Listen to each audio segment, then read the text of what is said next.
Washington. The Treasury Department imposed sanctions on Venezuelan President Nicolas Maduro for what the leader of that country's National Assembly called the biggest electoral fraud in our history, while the White House was mum on Russian President Vladimir Putin's retaliation for a sanctions bill that President Trump has yet to sign.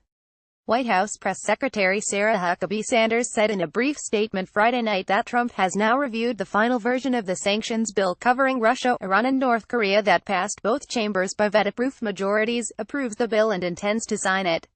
The White House previously has expressed objections to language in the bill that requires congressional approval of any administration sanctions rollback, arguing it ties their hands in foreign policy maneuvers.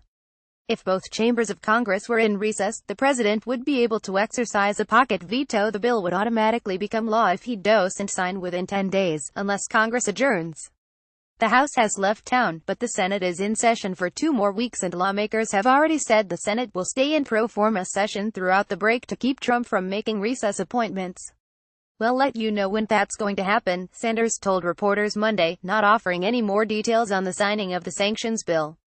Putin has ordered 755 American diplomatic personnel be cut and 2 diplomatic facilities in Moscow be shut down. "As you might have noticed, we waited quite some time in the hope things would change for the better," Putin told state television in an interview Sunday.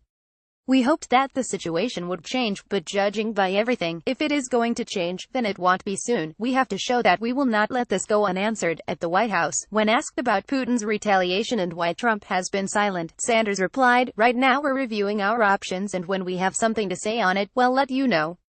Senate Minority Leader Chuck Schumer DNY stressed on the Senate floor Monday that the sanctions bill gives Congress the ability to review any decision to weaken, dilute, or lift sanctions on Russia. President Putin will not be able to get out from under the sting of these sanctions without the consent of Congress. "Let this be an unequivocal message to Mr. Putin and any other nation that's thinking of interfering in our elections. If you interfere with our elections, which we hold sacred, you'll be sanctioned, and those sanctions will be severe," Schumer warned. Senate Armed Services Committee Ranking Member Jack Reed predicted that the expulsion of U.S. diplomatic personnel will in the long run be a penalty to the Russians as embassy lines for visas get longer.